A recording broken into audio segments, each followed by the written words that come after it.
What's up, guys? So in this video we're going to be going through revisions number 4 here on the 2013 Tahoe and just kind of how it's been driving, and we're going to go through some data logs, and we're going to just kind of look at some of the changes that we're making from here that are really fine-tuning that I think are going to help you guys. So I have currently pulled up the current file that's in it, which is number 4. And I'll show you what we've changed here. We'll kind of go through it. I went to make a video and screen record it, but then for some reason it didn't take the audio, so we're having to do it again. So these are the things that we've changed on this this latest revision. We'll go over here to the engine side, and we'll go to fuel.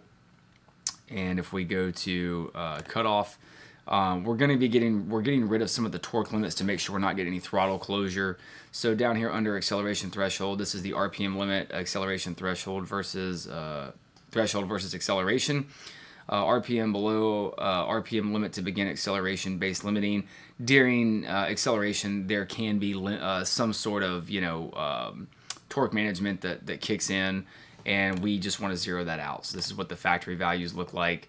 And it's just pretty common that we get rid of these. So that's the first thing we're going to get rid of. The next thing is we are getting a bit of knock. So if we go here to the latest file, remember we haven't modified any of the timing stuff, the spark modifiers, any of it. But we can see, once it loads here, if it'll load. Here we go. But we can see here, we got our retard here in yellow. The red's the short-term fuel trims. Don't worry about that. But for some reason, we're somewhere in the 21-degree range, and we're not logging any of the necessary advance. Here we go. So we can see here that this is not the timing modifiers that are kicking in. We can already see that the IAT advance, we are at 91 degrees of intake air temperature, so we're losing some timing there. The base advance, it looks like it's calling for 20, and it looks like it's trying to pull some of that out. And then we get here, and it's pulling some for the adaptive idle, which we don't need to touch. There's kind of curious about this one, the power enrichment advance, but it looks like we just straight up have some knock. I'm not really sure why that is. You can see here what the base advance is, that's coming from the high octane table, and then the timing advance, this is kind of the actual what's actually being reported, and you can see that here in the scanner. But for some reason we're getting some timing advance. We have not, on this current data log, we have not gone in and taken care of the burst knock. But we have done that here. So on this latest file, these are what the previous values looked like. We go in here and just zero them out.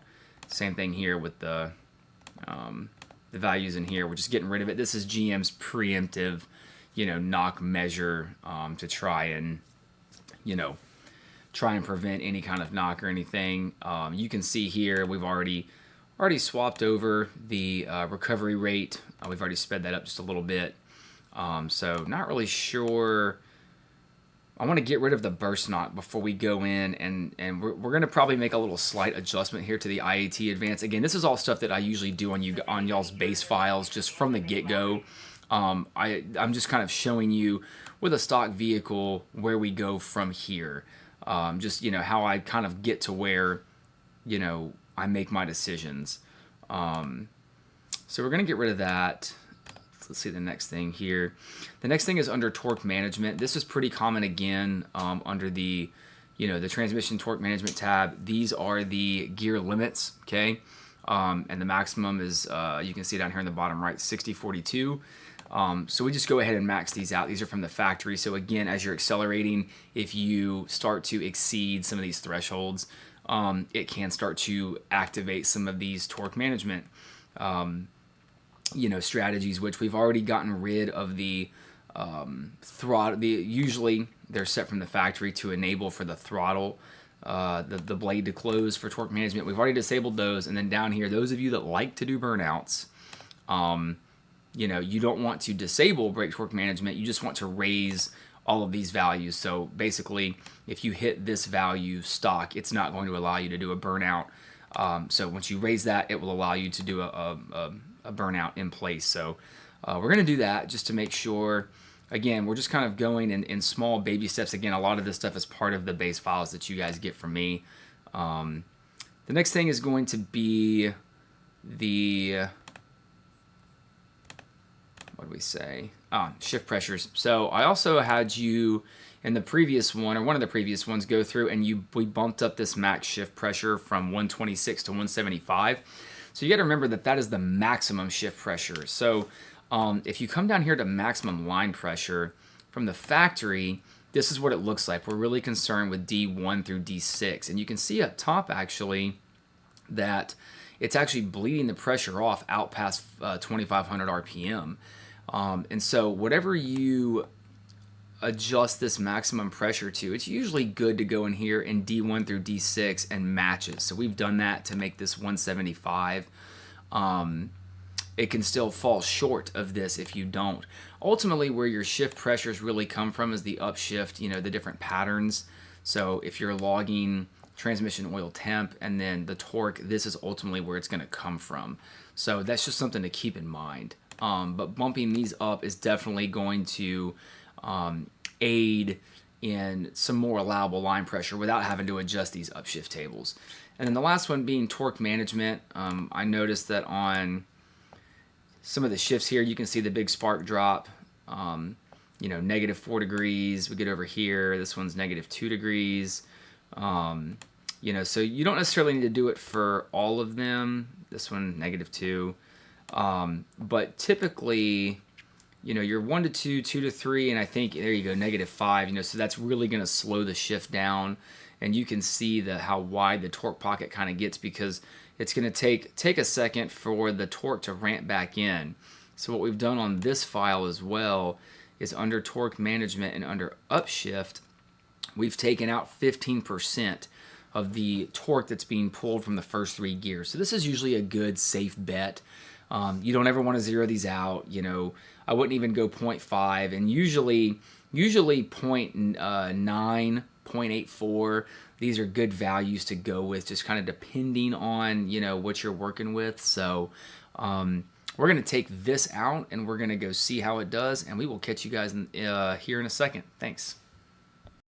Okay, so we're back with the data log here from this 4th revision that we made, and we're going to kind of go through this real quick. I'm going to give you kind of my ins and outs, and then we're going to make some revisions and take it out and drive it for number 5. And we're also going to use the Blue Cat transmission tool to kind of set up some of the shift scheduling stuff. And I'm going to do a little ride along with the camera to kind of give you guys my overall kind of just, you know, synopsis of how I feel about it. So I will tell you that removing, bumping up those max line pressures like we did, and taking out some of that torque management was a good idea. You can definitely feel the shifts a little bit better. So just to give you, we'll pull up the as found file as well. So you can see in here, we made our max line pressure versus gear match the max pressure there. Still rocking the stock upshift tables. And then also we took about 15% out of these first 3 gear changes, and that seems to be a pretty good bet. We've already changed this stuff previously. So I'd like to also go ahead and get rid of this TCC limit. This is pretty common to get rid of. That way there's no torque reduction happening on the torque converter trying to lock up or anything like that. So we'll go ahead and let's see, you can read it down here. Should be set higher than maximum engine torque when TCC limit is disabled. So we can go ahead and fill that out, and that'll be perfectly fine. The rest of this stuff, the tip-in stuff, we'll leave this all alone for right now. But if you go back to our data log, you can kind of see here, pull this up a little bit, we were seeing -4s, -5s on some of these shifts, and now we're at -2s. You know, that one's still a -8. you know, so still kind of getting down there a little bit. Let's see what gear are we in. I'm logging transcurrent. Here we go. Wait, I thought I was. Let's go up here and add R. I'm pretty sure I'm logging it. EQ command. Where are we at? I guess I wasn't. That's okay. I thought I was logging transcurrent gear, but I guess not. But it's the 1, 2, 2, 3, and 3, 4. Still -9, you know, so it's still getting down there a little bit, you know, which is not ideal. And you can see we're getting some knock here, -12. Yeah, we're getting some knock right around the shifts, which is pretty normal. You know, probably going to have a little bit of that if you have worn out, you know, transmission mounts and stuff like that. You know, engine mounts. You know, definitely the engine mounts. You can see it. So, but there is a way to kind of get around this. I'm going to show you that here in a second. So what we're going to go back and do is we've changed our TCC limit. And what I'd actually like to do is go back to engine, and you can see we've changed nothing in here. But you can see these are our advanced tables down here. You can see the IAT table is pulling some timing out where the intake air temperature is 86 degrees. I really don't think that we should be pulling any timing right now. Looks like the coolant advance is actually adding some. Let's see if that's accurate. Looks like it was here. I could have swore we were 160. Yeah, so it's still adding a little bit right there. 212. Yeah, so you got to remember too that at 194 it's going to start interpolating here, and it's going to start to pull a little bit out. But we definitely don't need to be pulling any out for the IAT advance. So what we're going to do is come over here to IAT, and we're going to go, let's say 86 and 95, and you can see it's pulling a lot. So as it starts to get deeper and deeper in here, which naturally aspirated it should not, we're just going to zero out these two cells. So a very slight modification. Then I'm going to grab this 95 and just come over a couple of rows, and it's going to just kind of lighten this up a little bit. I mean, again, if we get up in here, especially in here, we definitely want to you know, be cautious there. And then also the ECT, I think I'm going to leave this one alone for right now, and we'll go out and we'll log it again. What I am going to do though is I noticed there's a pretty large spread. You know, usually about 7 degrees is what you want to subtract out of your high octane table for your low, and these are some pretty low values. Let's see, we're still going to be cruising in the 28s, the 33s, and you can see here those values are almost the same. So what I'm actually going to do is copy this table. I'm going to paste it to the low octane, and so you can see this whole area up here is basically the same. So what we're actually going to do is we're just going to take this table, the entire table, and we're going to take 7 degrees out of it. So actually, let's go back and let's take 8. That should be okay. Yeah, that'll be good. That'll be a good point to learn down from. And then the other modification we're going to make in this spark tab is under minimum spark. You can see all of these, you know, really, really low values, and you really don't need to allow it to go this low. So what I'm going to do, I'm going to come down here, and we're going to go 0.64 spark air mass, and we're just going to hit 0 on this. And then what I'm going to do is take from 0.32, and I'm just going to interpolate down and just kind of lighten some of this up. Again, this is not a table that we're really too concerned with what it looks like, but we just want to kind of see what this does for the vehicle. And just kind of see if that helps out a little bit. I mean, again, you're not going to hit a lot of these cells, so, you know, but definitely in this range right here, we just want to be cautious with how much it's allowed to pull. And you honestly could start with this before you adjust the torque management upshifts, but this is just where we're at for now. It's just kind of a test. We're going to see how it turns out for us. Everything else, going to kind of leave alone. No need to really touch it, although we are going to go to transmission to our shift scheduling. These look different. I'll go ahead and get rid of this compare file. These look different because of the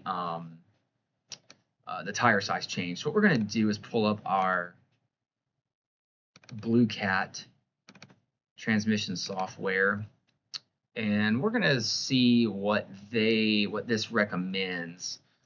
So this is a 6L80, and this is a truck. So we're going to go down here, and we're going to go 04 and up, truck, shift lead time. This vehicle is probably, we're going to say 5,000 pounds, and at the rear wheels it probably makes, we'll say like 375. That'd probably be okay. And then we do need to enter in our final tire and drive deal. So if we come over here to the gear and tire wizard, this is a 31.9. 31.9, and then it's a 308 gear. Got that in there. The stall speed, I believe, is stock. The idle, this is definitely important for like a big cam setup, but we're probably somewhere 525, 545. Yes, that's going to be okay. Set at 550. I don't have any issue with that. Stall speed, I believe it's 2,000. That's probably going to be fine. Acceleration gear will be fourth. The minimum gear to lock it up, we're going to say fourth gear.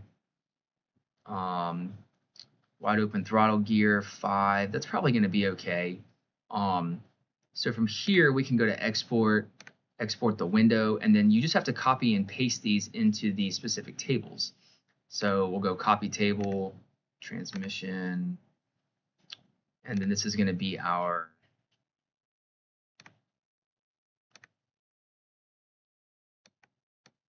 so this is just the upshift portion here.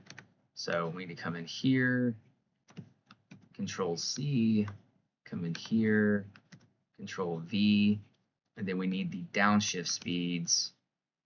We'll come in here to downshift, select those, and then we can go on to the next table. This looks like the 5th upshift, so we need to copy just this table.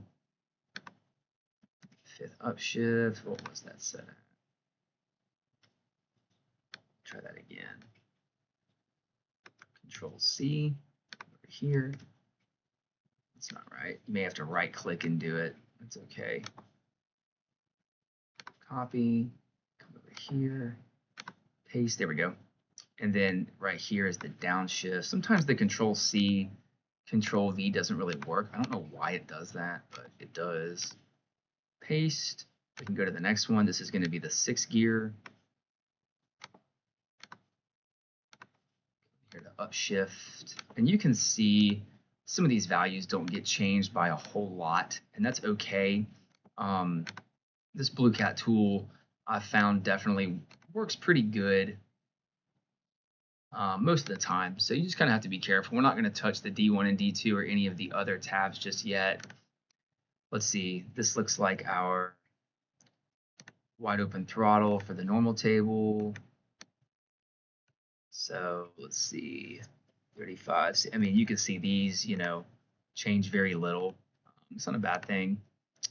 And then this is the 5th gear table. So these, obviously, you can just copy and paste them. Next will be the 6th gear table. So obviously, we're not gonna be going 200 miles an hour. And then the full throttle RPM, 5650, 5800. So bumping those up a decent amount, 5900. And again, this just kind of takes some of the guesswork, out, which is good. And then here it looks like we have so that takes care of the shift scheduling. So we're going to roll with this. And then if we come in here to the torque converter, the apply and release tables, so copy this, come over here to the apply. Okay, so we just need the same thing here. Copy, Remember, the 318s mean that it's not going to lock up, and you can see here at wide open throttle from 87% throttle and on, it's not going to lock up either, which is good. That's what you want, unless you have a big triple disc converter or something like that. The release tables, there's that. Copy, we need the 5th apply.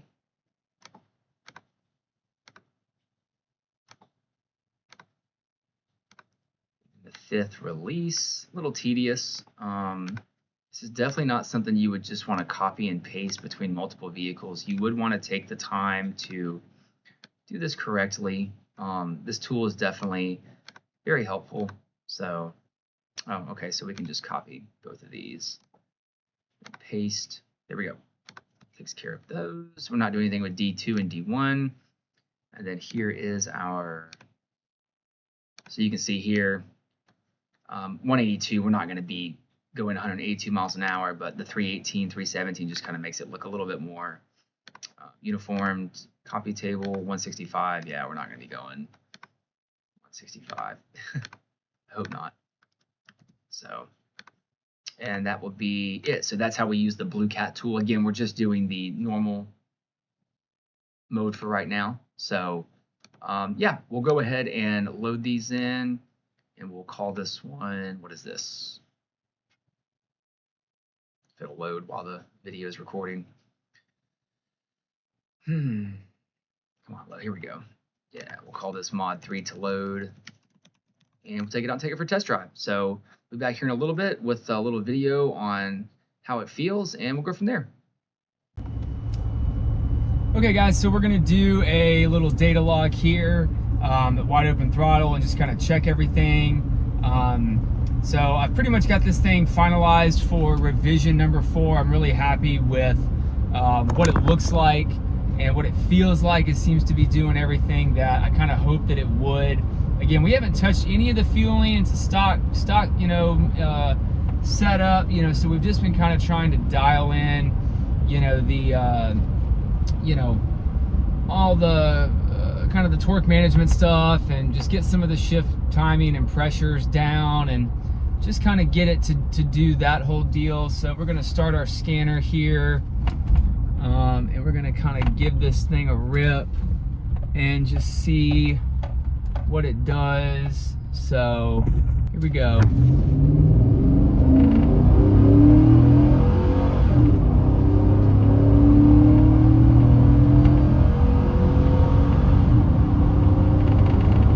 Yeah, you can definitely feel the spark pockets and how far they're dipping down. The pressure seems to be okay. We're going to kind of analyze this data log and just kind of check it out, but it seems to be feeling better. I definitely am happy with the shift points. It definitely seems to be pretty nice. So yeah, we'll give this one a look-see, and yeah, we'll go from there.